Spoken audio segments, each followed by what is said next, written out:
Hey, good morning to those of you out there on the West Coast. Good afternoon to those of you here on the East Coast with me. It's a beautiful day. It's still cold, but it's nice and sunny out there, which is one of my favorite things. Actually, cold and sunny is way better than like 90 degrees and sunny.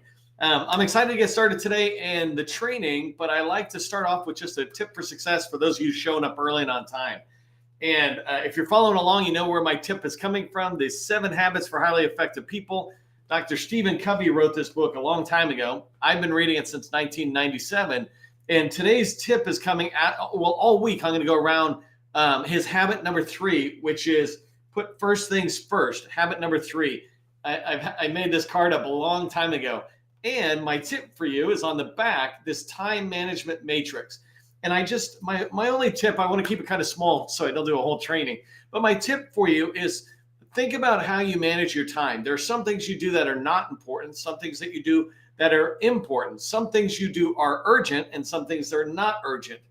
You can spend your time, and we do spend our time in all 4 of those quadrants, right? Important and urgent, important and not urgent, not important and urgent, not important and not urgent. We spend our time in there. We try to minimize the amount of time we spend to 0 in not important, not urgent. What I want to encourage you, my tip for today is spend time in important, but not urgent. This is where strategy happens. This is where planning your day happens. Today is the 20th. I can't believe I just had to look because the inauguration's going on not far down the road from where I'm at. And a lot of stuff's going on. Martin Luther King Day today. And so when I'm looking at my week on a Monday, I'm going to sit there and figure out to make sure I'm spending some of my time on things that are not urgent, but they are important. An example is planning a next big thing I might want to do or getting a proposal out the door, whatever it is. All right, that's the tip for those of you who showed up early and on time. Thank you very much for doing that. All right, let me just turn off some of my scroll bars here, and we will get into the formal part of the training. Welcome to those of you just showing up. I'm excited that you're here on a federal holiday. For a lot of us, we just work on federal holidays as well, but we're going to get rocking and rolling. So I've been in the federal market since 1991. And it's funny when I say things like that. As youthful as I appear, as youthful as my energy is, I've been at this game a long time. And so I've been in the federal government since 91, but in the Army, when I was in there, I was working with contractors who were coming in to sell us, and I was engaging with them. And then after I got out of the Army, I was a government contractor. I spent a long time doing that. And everyone always told me, and I heard this everywhere I went, that it's not what you know, it's who you know. It's not what you know, but who you know. And I heard that over and over again. How about you? Have you heard this? I feel like we've all heard this a ton. And it's this idea, I guess, of, if you don't show up, then how can they know who you are? I always like to say that federal government doesn't buy from the best. They buy from the best of the people who show up, right? And this is kind of this idea of who knows you, not what you know. The problem is getting meetings with federal buyers so you can start that process of beginning to build the relationship with these very people that you want to have know you, right? And so that's what we're going to cover down on today's training, diving into getting meetings with federal buyers. That's what you want, right? Do you want federal buyer meetings? I'm assuming the answer is yes, and that's what I'm going to get started rocking and rolling here on getting in federal buyer doors. This is just what I call getting that first meeting, right? I always just describe it as getting in the door. People can describe it in any way they want, but it's the first step of building a relationship. It's actually, meeting the other person. So I'm going to break in today's training into 3 sections. First, I just want to reinforce why it's important that you be getting in the door. You're building new relationships. You're constantly improving on that skill and then exercising that for your company's benefit. The second thing we're going to talk about are which federal buyers you should be meeting. So if you're trying to get in doors, which doors? And then the third thing I want to give you is 3 tips. I could give you 1,000 tips, right? So I want to give you 3 tips today on how you can get more meetings. If you follow what I suggest, then you're going to start getting more meetings. If you don't know who I am, my name is Neil McDonald. I am the president of the GovCon Chamber of Commerce. I am co-founder of GovCon in a Box. I want to welcome you to my federal sales training where I provide tips for success in the federal market. I spent 20 years in the federal market as a small business owner. And since 2018, I've been teaching people like you that government contracting is not a secret. It's just a process. When we follow a process A to Z, we have repeatable, predictable results. This is what I want for you. It's why I do the training over and over again. It's what you want, right? Repeatable, predictable results. If you haven't done so already, make sure you subscribe to our Government Contracting Success newsletter. I'm pretty excited. We just passed 22,000 subscribers to our newsletter. The more people who keep subscribing, the more it reinforces that I need to keep coming back with quality, keep finding more stuff that reinforces the habits I'm trying to get you to learn or provides information inside the agencies that you could use to sell. So make sure you subscribe. If you already are a subscriber, do me a favor, tell a friend. All right, next training is tomorrow, and that's where I'm going to be talking about predictable. Speaking of repeatable and predictable, I'm going to be talking about predictable federal revenue in 2025. And I'm going to give you guidance on really how to line that up so you can have that predictable revenue. I even go into 2026 because for the most part, sales that's going to happen in 2025 is where you're lining up 2026. When you do sales correctly, you're lining up all of 2026's revenue goals with 2025 sales. If you're not at that stage yet, don't worry about it. You know, we all start somewhere, or we all are somewhere. So we'll get going tomorrow on that topic, but it aligns directly to what I'm going to talk about today of getting in the door. I want to congratulate the 100 Club companies. Let me just zoom myself down or zoom these guys up. I want to congratulate the companies that are in the 100 Club. There's 360,000 plus small businesses selling to the federal market. So if you go into DSBS, these are people who are active in the last 6 or 12 months. Ton of companies, but only 128 of them are in the 100 Club. And the 100 Club is a measurement 0 to 100 on how visible you are to the federal buyer. This is why I call it the Federal Visibility Score. Go to govconinAbox.com and you can trace your company down in there and find your score. When you find your score, click on the score. You might have to become a member, but that's free. I just don't want to show the next part to everybody. I only want to show it to you for your company. So when you click on the score, you can go in and you can see step-by-step guidance. In fact, I wanted to, well, first off, I want to shout out Intellimetrics here, Swarna, I'm sorry, joining us in there just in the last couple of days, got to the 100. So congratulations to Intellimetrics. I also wanted to give you this shout out because I rarely do testimonials. I always tell people I don't need to give you a testimonial, just come and listen to me. If you like what I'm teaching, then that's good. But you don't really get as much access to people as you do to me. But I do want to celebrate Lisa really quick. And so let me make sure I grab Lisa Dean's information here. So she's in construction and she's 121 on our chart, analysis and resolution. And the reason I wanted to shout this out, one second here, and let me just zoom out here. This is really important. She's number 121. So an analyst and resolution. I'm struggling with words today, apparently. Anyways, she got back to us and said, as soon as her visibility score was reached 100, she started getting contacts from the government. I'm not saying you get 100 visibility score, you're going to get the government contracting you. What I am saying is if you don't sit there and make yourself visible to buyers, they will not be able to find you. And so what she reached out and told us, and I got to go back and look at this thing, but she went from 47 to 100 with our help. And I think she's talking about Cecilia, my sister, probably guided her on that. Maybe I had a little influence. But after she hit 100, she got three emails from the government within a week of the federal visibility score going up. These are KOs. Again, I'm not trying to say that's the normal thing. Everybody's going to get it. You sure are getting a contract. But what you are going to do is to make sure when the buyers try to find you, they can find you. So go to govconinAbox.com, check your federal visibility score. It's free. Love to see you at 100. Love to shout you out the next time I do training. Okay, so let's talk about why it's important to be able to get in the door and have meetings, right? It seems sometimes like this could be a no-brainer. We're like, oh, everybody knows. But that's not really true. Not everybody knows what I know. Not everybody knows what you know. And it's really important sometimes, even if we do know it, for somebody like me to remind myself, oh, am I just getting in the door because that's just what I do? Or do I have a purpose? And so there's three main purposes I tried to lay out today for why you want to get in the door and meet with federal buyers.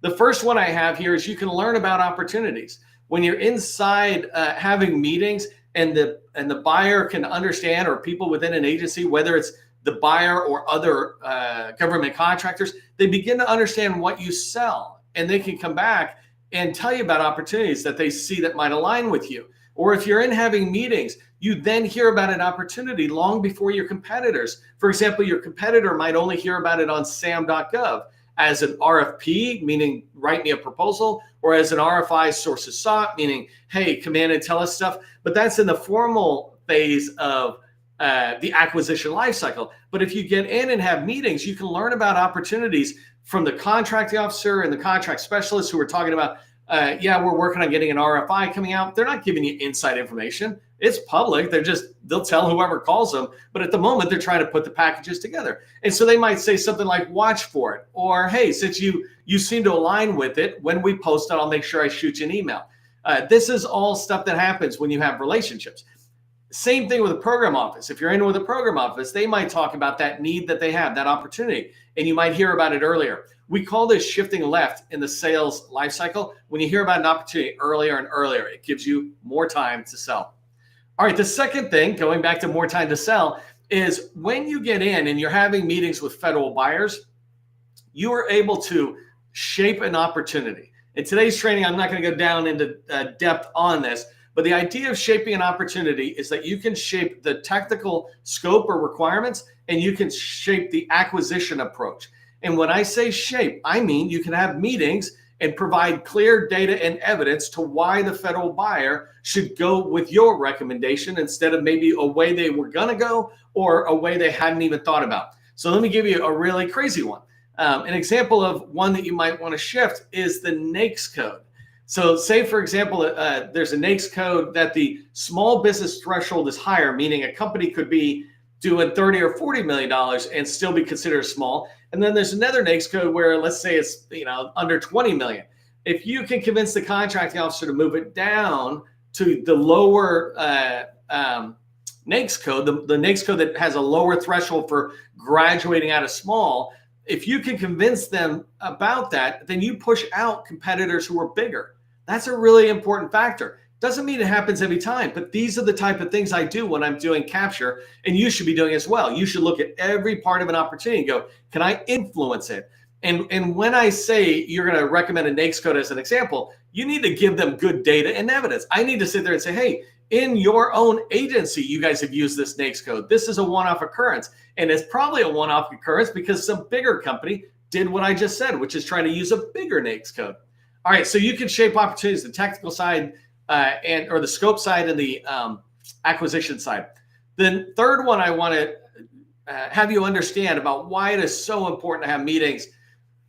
Too many people hear about an opportunity, respond to an opportunity. They write a really good proposal, they respond to an opportunity, but they don't know that customer. They haven't taken the time to learn about them. When you get in and have the meetings with the buyer, anybody in the government where you can learn about that opportunity, you start writing winning proposals, right? You start writing proposals that are truly aligned to the challenges and pain points they have and the goals and objectives they have from this contract. If they have a contract coming out, a requirement, it's because they're trying to meet some mission need that they have. And you want to be able to learn more and more about that. Inside of an RFP set of documents or an RFI set of documents, two problems with that. One is it's just kind of there, right? And it's not the real picture. It's just whatever made it to paper. The second problem with it is all of your competitors see the exact same problems and challenges that the government wrote down. But when I go back in and have meetings, I can sit there and start pulling threads. I can sit there and say, well, this solution I'm going to be bringing you is going to solve these problems. Do you have these as well? Or if they have a stated problem, I can pull 1,000 threads on that, meaning I can explore it deeper and deeper to truly understand the challenges you're facing or the goals or the wants you have. So these are some of the reasons on why it's important that you get in there in federal buyer doors and start having these meetings. Next thing I want to talk about is just which federal buyers to meet. This is really important in sales to understand who are you meeting. When we say buyer, that's a very loose term. In the federal government in particular, there's all these different type of stakeholders or job titles that people have out there.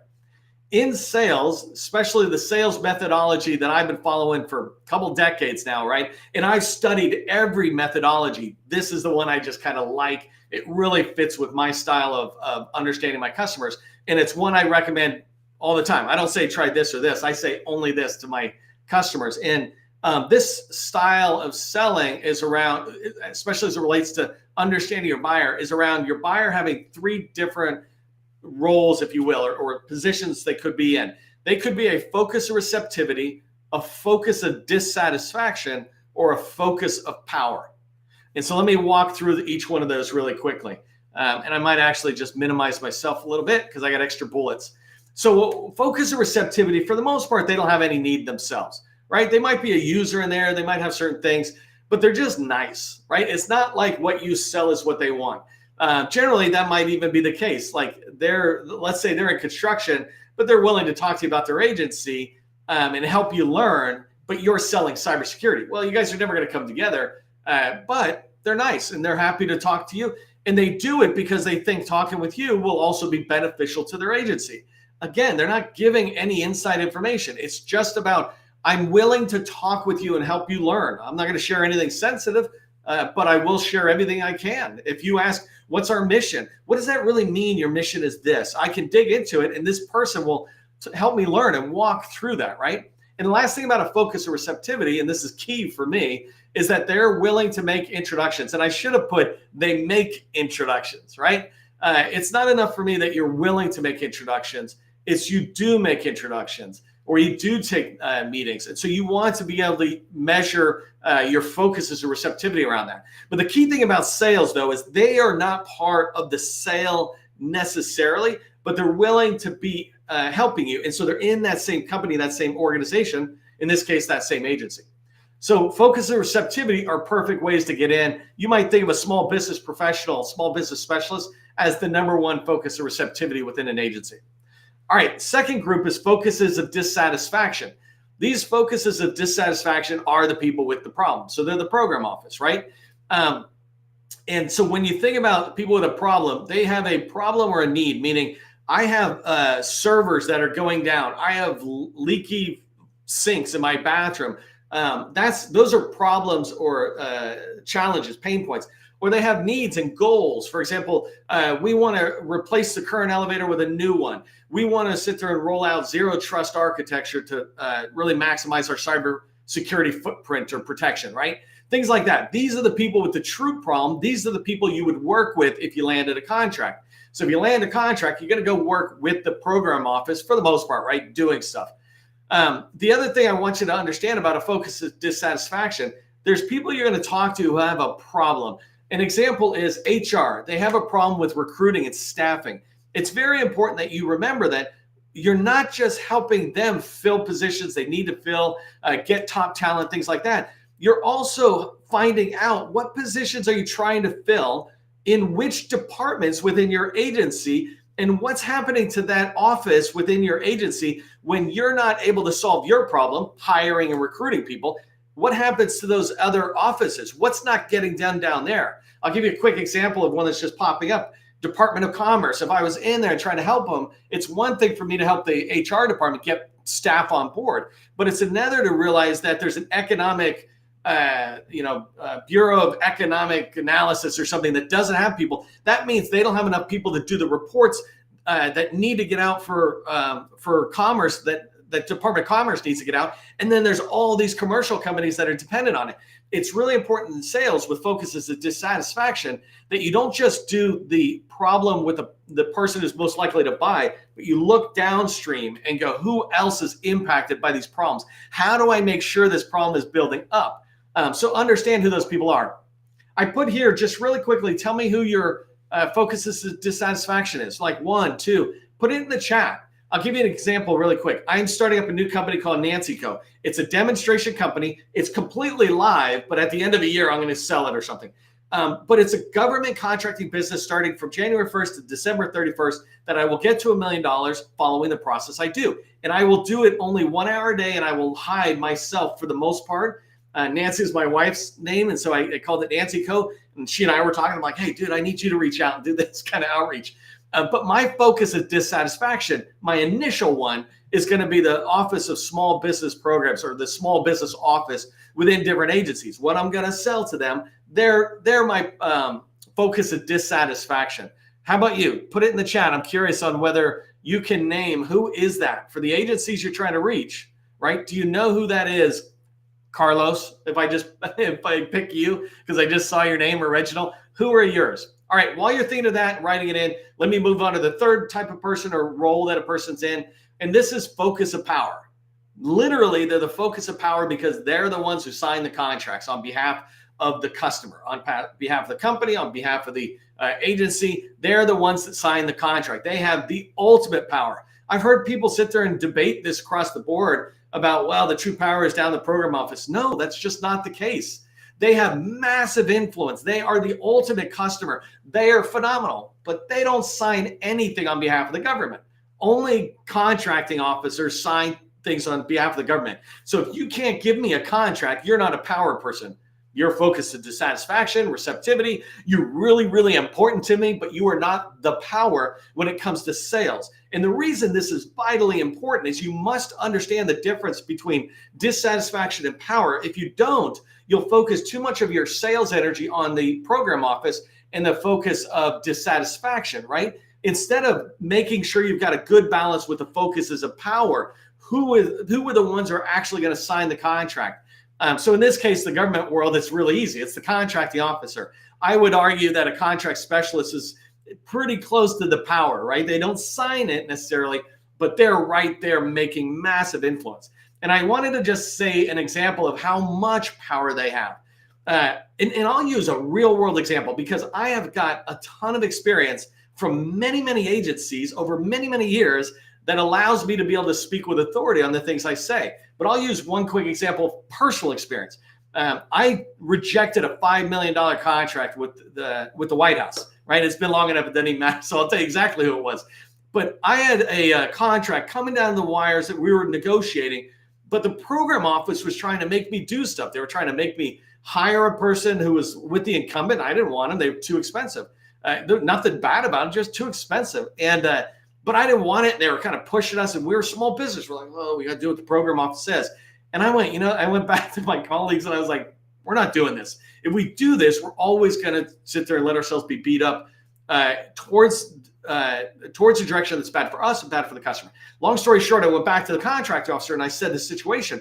I said, this is not acceptable because I won't be able to know that I can deliver the quality that I just proposed on when they're forcing me to take somebody. Anyways, long story short, the contract officer is like, no, this is between you and me. We negotiate this. They provided their requirements.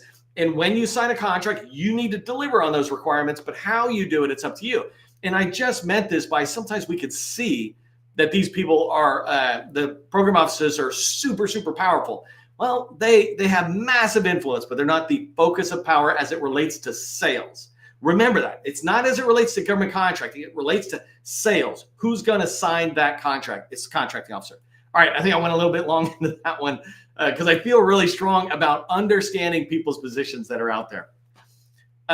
Hey, I just wanted to mention a quick little sales plug, if you'll allow me. I started something called sales group coaching. The reason is because I no longer am able to work with people one-on-one, companies one-on-one, and just so many people asked me at the end of December, going into January for services. This is how I can do it: is group coaching around sales. And I actually really like the idea because I can bring 20 companies together, and together we grow out there. It'll be a 2-hour coaching session every week with, touch bases during the week or something. Anyways, if this is something that interests you and you got money to invest, right? It's not for brand new businesses.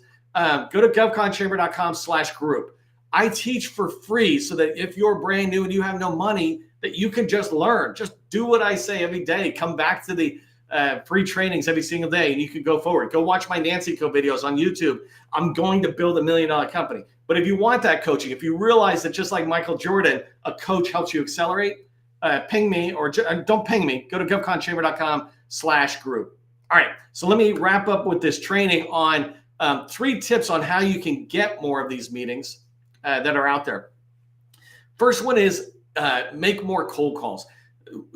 Gus, I don't know if Gus is in here today, but Gus Phelps and I have been doing this workshop, Business Development Accelerator workshop that we no longer offer. We've been doing that for like 4 years or something. And the number one challenge we see with companies is not a sufficient amount of activity. Sales at its very core is a numbers game. You have to be doing enough of this in order to get this. You need to do enough phone calls to be able to get somebody to answer the phone. You need to have enough conversations where they answer to get enough meetings, etc. And so the number one tip I have for you is make more cold calls. We call this outreach in my 7-step process. Outreach leads to relationships because outreach leads to meetings that start that relationship, right? And so think about how many calls you make right now on a daily basis. If you are not hitting your revenue goals, then you need to be doing 10 cold calls a day minimum. I would encourage you to do 25 minimum a day because if no one answers, it takes you 10 minutes at most, right? I mean, how much time are you willing to put in outreach, these cold calls, in order to get the $1 million or the $10 million or the $50 million that you want, right? You have to do more cold calls. The second tip is start social selling. I teach a lot of this out there, so you can go watch my previous videos, but social selling is using social media as a way to reach your target customers. I'll give you a really good example. I want to have more senior government focuses of dissatisfaction, program office leads, directors, program officers, or program management officers, et cetera. I want the people of dissatisfaction to come on my show so that I can bring them to you.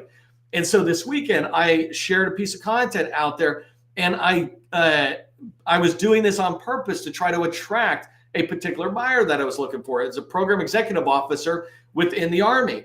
And so I did some good content that you will value. It's really great content, but I tagged them, right? And this is a little bit more advanced social selling. But my point is 2-3 hours later on a Saturday, might have been a Sunday, can't remember, but he came back and he engaged, right? Not a heavy engagement, a little thumbs up. I didn't do anything. I'm like, okay, good. And social selling is I'm going to do that 3-4 more times. I'm going to engage with his stuff. I want to get his permission to have a meeting. And I know he's a really busy guy. I'm a busy guy too, but he's in the Army. I want to meet with him.